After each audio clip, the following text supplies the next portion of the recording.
fazia, o homem da faz o que o macaco fazia. Eu não trabalhava, eu não sabia, o homem criava e também destruía. Homem primata, capitalismo selvagem. Oh, oh, oh. Homem primata, capitalismo selvagem. Oh, oh, oh. Eu aprendi, a vida é um jogo, cada um por si e Deus contra todos. Você vai morrer e não vai pro céu, é bom aprender, a vida é cruel. Homem primata, capitalismo selvagem. Oh, oh, oh. Homem primata, capitalismo selvagem. Oh, oh, oh. Eu me perdi na selva de pedra. Eu me perdi, eu me perdi.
Capitalismo selvagem.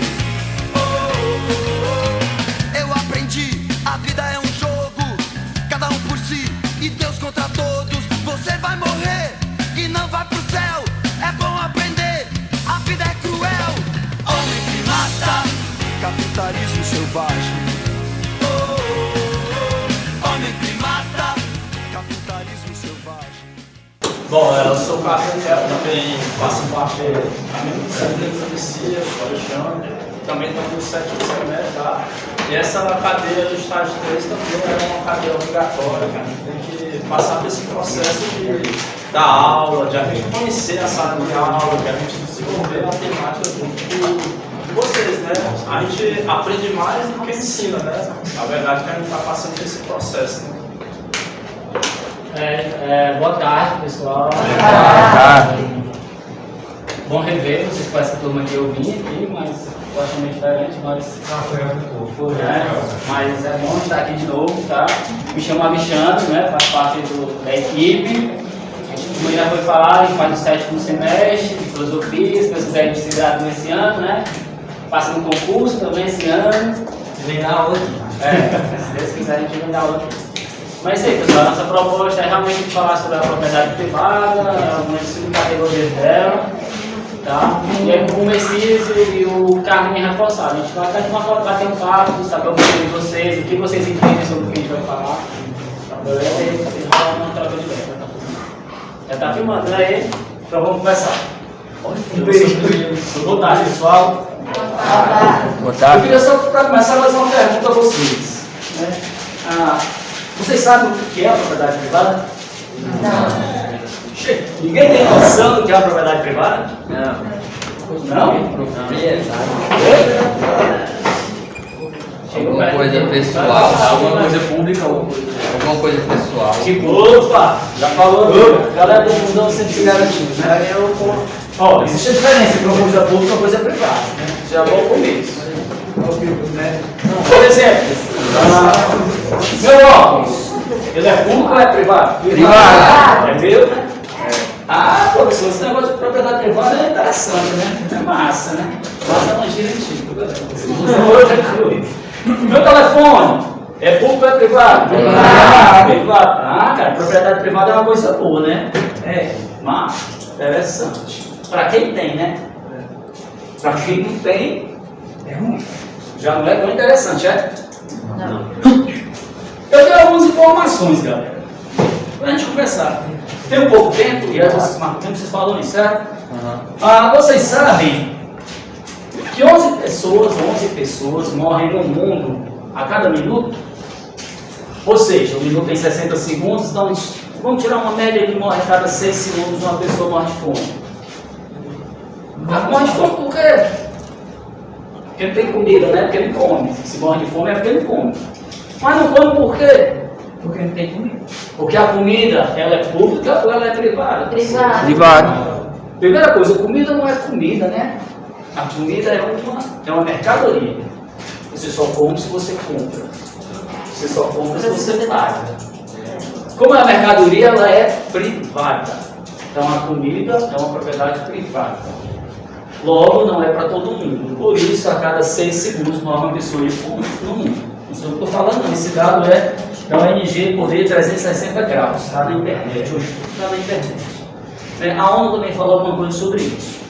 Vocês sabem que o mercado de moedas, que tem o mercado financeiro e o mercado monetário. O mercado de moedas movimenta diariamente, por dia, mais de 5 trilhões de dólares. Seria necessário para acabar com a fome no mundo cerca de 7 milhões por ano. Ou seja, se você movimenta por dia mais de 5 trilhões, 7 milhões por ano é bicharia. Quer que a gente conclua aí? Que não se acaba com a fome no mundo porque não é interessante.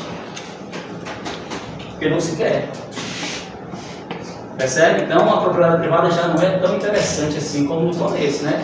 É como eu falei, ela é interessante para quem tem dinheiro. Para quem tem dinheiro, cara, esse capitalismo é maravilhoso, pode ter certeza. Mas para quem não tem, é muito bom não. Mas aí eu fiquei com a parte de explicar, primeiro eu queria só buscar a atenção de vocês para a propriedade privada, né? Mas como é que isso surgiu? Pessoal, sempre foi assim. Sempre foi assim? Será que sempre foi assim? Não. Será que sempre existiu? Né, os capitalistas, que são os donos do meio de produção, e a gente, pessoal, já é dono de... que é meio de produção? São as fábricas, são os bancos, né, são as indústrias. E a gente que é trabalhador, né, aí às vezes, porque eu estou jogando a Mega Sena, né? O sonho de todo mundo é ganhar a Mega Sena acumulada, né? Quanto é a Mega Sena acumulada, vocês sabem? Acho que esse ano deu 200 milhões. 200 milhões é dinheiro que só, né? Resolveria a nossa vida, pelo menos a minha resolveria. Eu já não iria ser mais professor. Certo? Ixi. Não? Mas ó, mais uma informaçãozinha antes de eu chegar lá. Vocês sabem, o sistema bancário brasileiro, pode ser, mas a negócio do mundo está bem distante da gente. Vamos falar no ano 2021. Vocês sabem que o lucro dos bancos, ó, o lucro do Bradesco foi de 26 bilhões de reais, viu? O seu Bradesco lucrou líquido 26 bilhões de reais, e mais. Esses bancos não pagam imposto. Você sabe qual foi o lucro do Santander? Esse lucro foi só 16 bilhões. Só. O Itaú lucrou 26 bilhões. E o Banco do Brasil, 21 bilhões. Ou seja, esses bancos só o ano passado. Que o sonho da nossa vida era ganhar na Mega Sena acumulada, que foi 200 milhões, né? Então esses caras realizam o sonho da gente praticamente toda semana. E se você pegar os 16 bilhões, de 10 em 10 dias eles realizam o meu sonho, que é ganhar na Mega Sena acumulada. Bom, e esses caras não pagam imposto, viu? Só mais o que é imposto? Vamos só ter uma noção de um imposto do senhor aqui, que é o ICMS, que é o imposto sobre circulação de mercadoria. Ou seja, você comprou essa garrafinha, você é uma mercadoria, uma propriedade privada. Você paga o preço que foi gasto para produzi-la e o imposto que tem em cima dela, que é o ICMS. É o imposto que todos nós pagamos. A gente que ganha nada, a gente que ganha um salário, a gente que ganha 10 salários, o cara que ganha 26 bilhões por ano. É o mesmo imposto, sabia? O imposto que você paga no quilo de feijão é o mesmo imposto que o Tasso paga. Por aí você tira, como é a desigualdade social. Se nós vamos falar disso, eu vou falar da origem da propriedade privada. Porque nem sempre a propriedade foi privada. Como o tempo é curto, então eu vou falar do final do feudalismo. Eu nunca escutei que já é feudalismo. Vocês sabem o que é feudalismo? Eu já ouvi falar. Né? Eu ouvi falar desse negócio, não sei o que é não, né? Já ouvi falar. Oi? A gente já ouviu falar. Massa, já ouviu falar. Mas era assim, feudalismo, era a terra que era o rei, era o maior senhor feudal, que era chamado de suzerano, que era o dono de tudo. E esse suzerano ele dividia a terra em partes pequenas, que era dado aos vassalos. Eles tinham um acordo. O suzerano dava a terra eles produziam aqui, dava parte da colheita para o suzerano e parte ficava com eles. E essas terras eram comuns. O que aconteceu no final do feudalismo e início do capitalismo? Essas terras foram confiscadas, que foram os cercamentos na Inglaterra. Sabe que já foi isso? Cercamento foi o confisco da terra, expulsou os camponeses. Eles foram morar onde? Nas vielas, que eram ruas entre os feudos, que eram chamados burgos. O professor Senna pediu para fazer a chamada, que ele acabou de esquecer. Quem é o líder? Mariana. Cadê o diário? Então, beleza, galera? Então, essa galera foi expulsa dos feudos para criar ovelha. Criar ovelha para quê? Para produzir lã. Lã para quê? Para a manufatura do capitalismo que estava surgindo. Então vamos lá. Então essas terras, qual é o nome que ajudar ninguém sei quando a gente expulsa uma galera de uma terra e toma a terra pra gente? Qual é o nome que a gente dá quando a gente expulsa alguém de uma terra e toma a terra pra gente? Tem vários nomes que a gente dá, né? Furto, apropriação indébita, roubo. Então a primeira acumulação, invasão. Então a primeira acumulação primitiva foi o quê? Furto, invasão, roubo de quê? Dos camponeses. Depois disso, tem outra palavra-chave que é a reforma. O senhor diabo é reforma? Reformou a casa? Não, cara, é reforma protestante. Já ouviu falar? Do Lutero lá, um indivíduo lá. Na verdade, ele foi só usado pela burguesia. O que foi a reforma? Foi mais uma forma de furto. Tomaram as terras da igreja católica. Pessoal, como é que faz isso na igreja católica? Cara, a igreja católica roubava todo mundo na Idade Média. Era o maior senhor feudal, era a igreja católica. Certo? Então, com a reforma, além deles surgiu uma nova religião, mas não foi esse o propósito, não. O propósito era que confiscar as terras da igreja, confiscar a relíquia da igreja. E quem foi que fez a reforma? Se não foi o Lutero? Burguesia. Por que a burguesia fez? Por vários motivos. Que a igreja era boa parte das terras do feudalismo. Que a igreja pregava a condenação ao usura. O que era a usura? Era um empréstimo de dinheiro a juros. E porque o protestantismo ele pregava que era a teoria da predestinação. Olha aí, se tu era rico era porque Deus te abençoava, se tu era pobre era porque tu era amaldiçoado, né?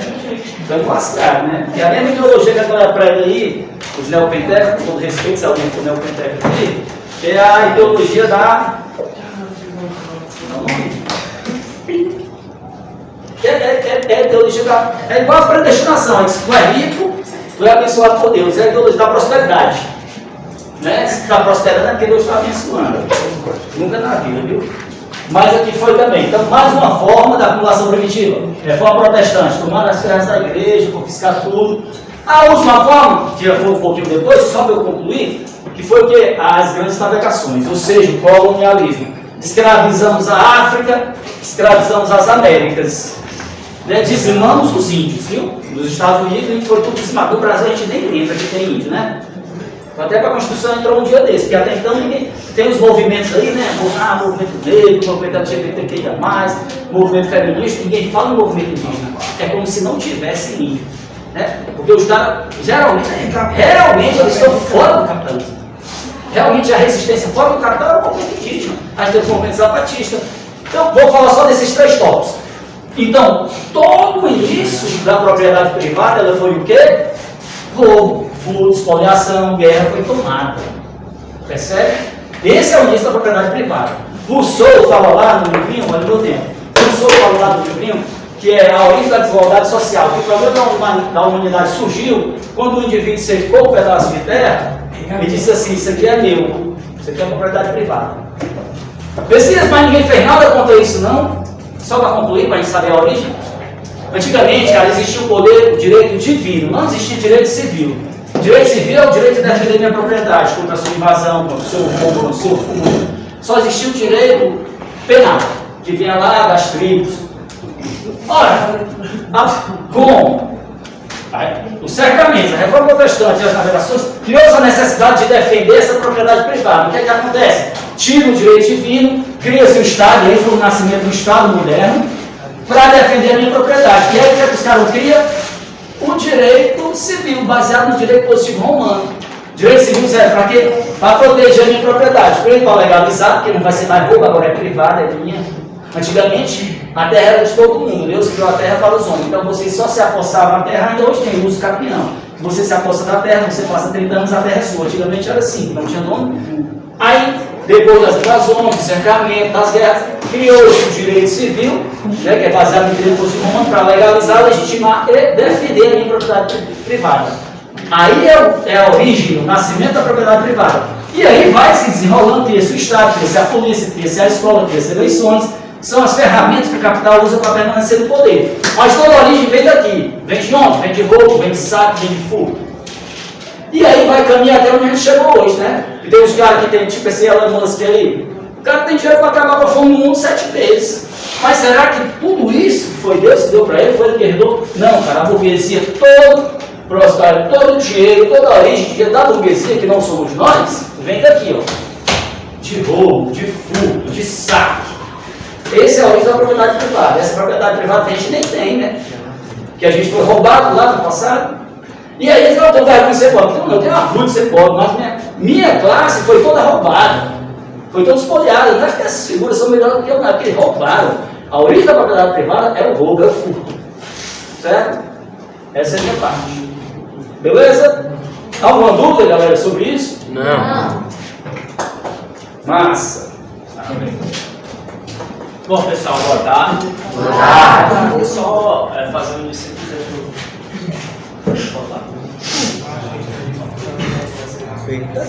Então, eu vou escrever umas palavras aqui que tem na nossa vida, no nosso cotidiano, só que a gente vai perceber de uma forma diferente, né? Eu vou escrever aqui.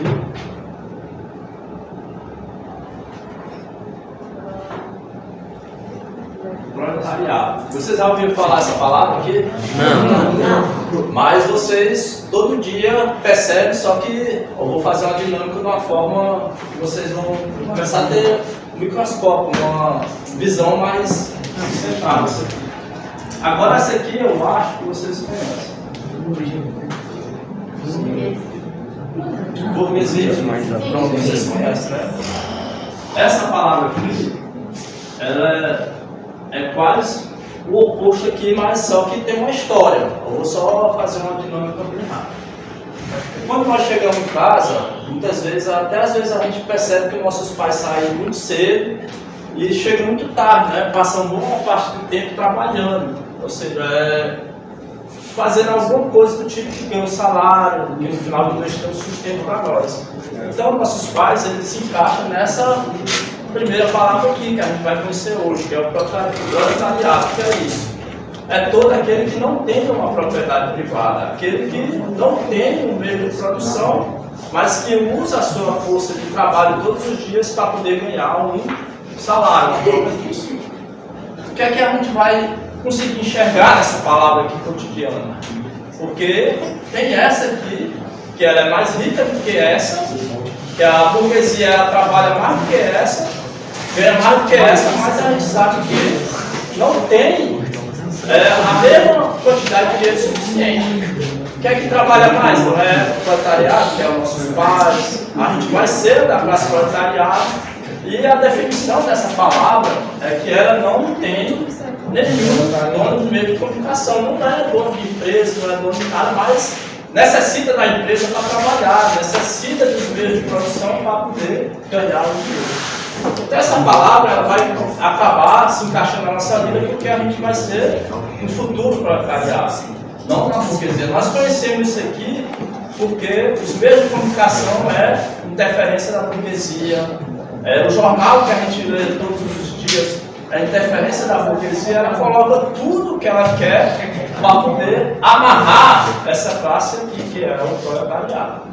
Só que o que é que a gente vai desenvolver nessa aula de hoje? É essa classe como classe social. Porque a gente pensa que o mundo de hoje existem várias classes assim que diferenciam de outros. Por exemplo, telemarketing, tem um colega meu que ele é de São Paulo.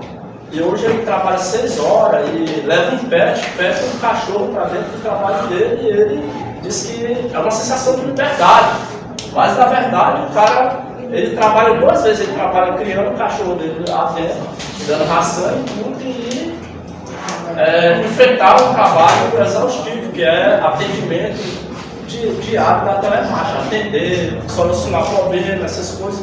Mas para ele acha, com uma sensação de liberdade, ele acha que é uma classe social nova. Não, essa história da classe só é apenas duas classes, que é a classe do proletariado e a classe dos burgueses, porque ele não tem nenhum meio de comunicação, ele só tem um cachorro dele para cuidar dele do trabalho, e o trabalho dele tem um dono, tem uma pessoa que tem os meios de comunicação, que lança o jornal para dizer que é bom. Então ele sente a sensação de liberdade porque a burguesia é dono dos meios de comunicação. É isso que o Messias acaba desenvolvendo com vocês, exatamente isso. Existe a empresa, existe o trabalhador. Então nós, naturalmente, por mais que a gente ganhe um salário, tem uma formação maior, tem um desenvolvimento melhor de emprego, de concurso, vários concursos da vida, a gente vai ser sempre proletariado. Né? E a gente passou o quê? 2 anos no período da pandemia, onde a gente viu que muitos proletariados se achavam burguesia, se achavam donos de meio de comunicação, se achavam donos do mundo, o cara tinha um carro, se achavam independentes. O que é que a pandemia veio? Colocou vários trabalhadores chamados de um exército de reserva. O que é exército de reserva? Aquele exército em que o cara não tem trabalho, não tem condições, começa a vender coisas, começa a procurar vários outros sentidos na vida para poder ficar no meio daquilo. Quando a pessoa fica nesse meio, que é chamado de exército de reserva, ela vai ser o que é determinado para ela. Que é isso que vocês falam, passa fome, ou vai por desigualdade social, que é o roubo, ou muitas vezes é recrutado pelo tráfico. O tráfico é um dos mais que recruta jovens nesse mundo. Ou seja, jovens de 15, 16 anos são recrutados pelo tráfico para poder lugar nessa tomada aqui. Não é nem essa e nem dessa, que é chamada de exército de reserva. Até aí a gente entende que a gente tem um papel de microscópio de observar futuramente que a gente vai ser proletariado, a gente vai vender a nossa força de trabalho, vamos ser trabalhador, só que até aqui a gente conseguir separar os dois, a gente vai ser mais consciente. Ou seja, a gente vai começar a desenvolver coisas que têm elementos conscientes, que é ou seja, sindical, por exemplo, a gente está chamando um líder de turma para direcionar que a gente não possa perder nem para o exército de reserva, que é o tráfico, que é as condições outras, e a gente tem que enfrentar, que a gente não sabe, cada vez vai ficando sofisticado, e a outra é que a gente não vai ser a burguesia. Até aí deu para pelo menos entender naquela Bom, pessoal, aproveitando aqui o gancho do Carlinhos, vou até deixar isso aqui porque tem a ver com o que eu vou falar agora. Vocês têm alguma dúvida em relação a isso aqui? Não. Bom, eu vou falar, tem muito a ver com o Messias falou, o Carlinhos falou, que é a desigualdade social. Vocês aí entenderam o que sobre essa desigualdade social? Já ouviu falar? Já ouviu falar? Já.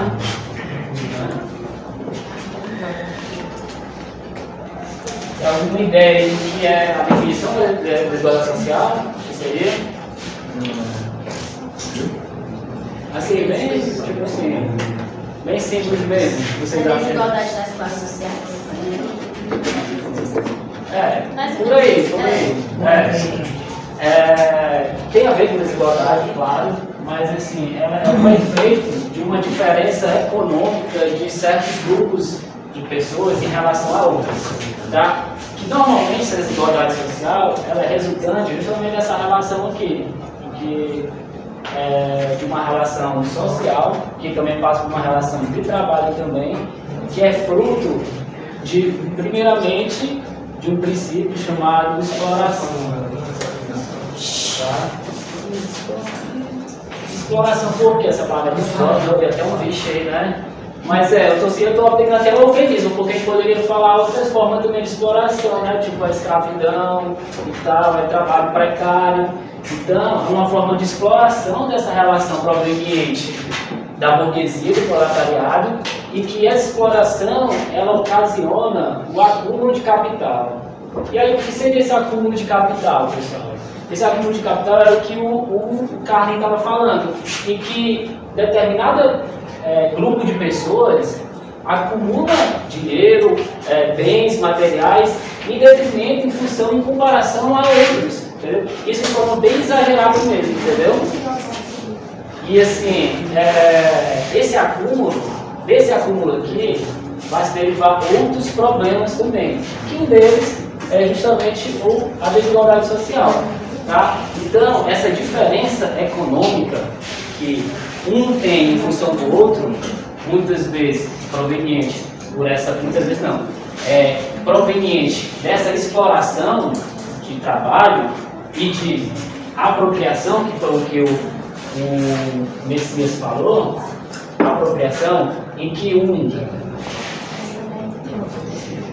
diz tem um predomínio do ter pelo ser, tá? O que isso quer dizer? Tá? O predomínio do ter pelo ser significa dizer que o fato de eu ter mais posses e bens materiais e acúmulo de capital, eu posso justificar exatamente essa exploração aqui do proletariado. E por conta desse proletariado, essas necessidades básicas terem que ser supridas, então ele acaba se submetendo a essa relação desigual social. E aí uma pergunta, pessoal, quais são, e aqui eu falei essa relação da propriedade privada, do proletariado, essa relação com a classe dominante, digamos assim, e qual é o efeito na prática que a gente pode ver hoje, nos tempos atuais, essa desigualdade social. Me diga aí só 3. A fome no Brasil. Exato, a fome. A fome. Então, não sei se o Messias mencionou, tá ligado? Mas, tipo, a fome, gente, a gente já tem meios, recursos, tecnologia, comida suficiente para acabar com a fome no mundo. E por que a gente não acaba com a fome? Por que não acaba com a fome? Se a gente tem comida suficiente para todo mundo. A gente tem dinheiro suficiente, tem tecnologia suficiente. A tecnologia hoje ela é tão avançada que ela consegue distribuir igualitariamente comida para todo mundo. Mas por que não tem? Bom, e aí que está o grande problema dessa desigualdade social atrelada ao proletariado, que é o capitalismo. O capitalismo, ele vive dessa desigualdade social, tá? Porque ele, na sua origem, ele é acúmulo de capital, tá? Acúmulo de capital, e ele visa somente, tão somente, o lucro. Ele não está preocupado se uma pessoa está morrendo de fome, ele não está preocupado se pessoas passam necessidade, se as pessoas não passam necessidade, porque assim, para esse grupo de pessoas, essas necessidades aqui é um meio de ganhar dinheiro. Então, para eles, não fazem, não tem lógica acabar com o lucro dele para acabar com uma comunidade maior do que eles, porque eles não vivem aqui no dia a dia. Só um dado que eu quero trazer bem rapidinho, que é o que você trouxe um dado, não tinha pesquisado um dado, 1% das pessoas mais ricas do mundo, somado o dinheiro deles aqui, somado o dinheiro de todas essas pessoas, eles têm mais de 90% da classe pobre, o dinheiro da classe pobre. Então, assim, como que resolveria o problema de desigualdade social? É bem complexo de responder essa pergunta. Eu vou dar só uma dica. Alguém tem uma dica para dar? Como é que acabaria com essa desigualdade social? Pelo menos uma solução tem. Qual é do livro que acertar?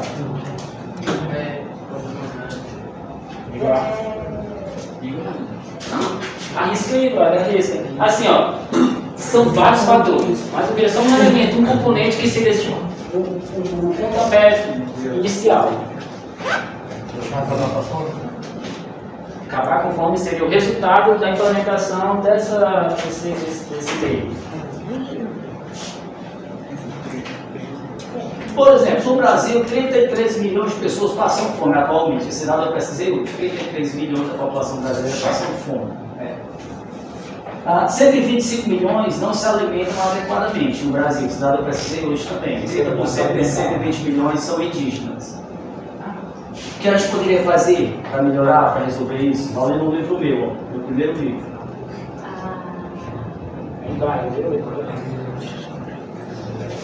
Para terminar a aula, vamos. O que a gente poderia fazer para melhorar? Vocês sabem o número de vocês, a chamada, sabe? 15. 24. Quem é o número 15? Olha aí na chamada dele. Número 15 é o livro. Meu primeiro livro, ó, tá no meu Instagram, viu? Ó,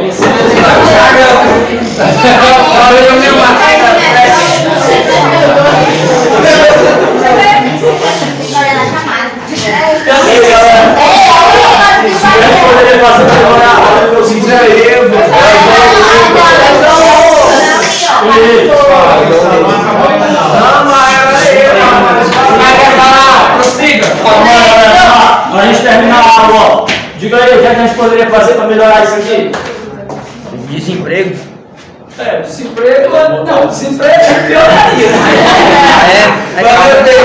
Acabar com fome. Opa, pois é, Vai acabar com fome? Para acabar com a fome. Ou ela vou dar dinheiro pros caras. Na comida, mano. uma distribuição de renda. É a alternativa, aliás, utilizada pelo governo. Eu não vou dizer o nome do sou do partido político, mas a distribuição de renda é uma coisa. Calma, que é isso?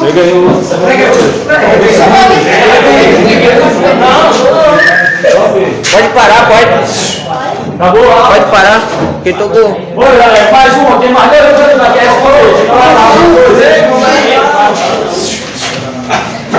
Nada. Então, galera, foi massa, viu? Espero que vocês tenham gostado. Não sabia, o homem criava e também destruía.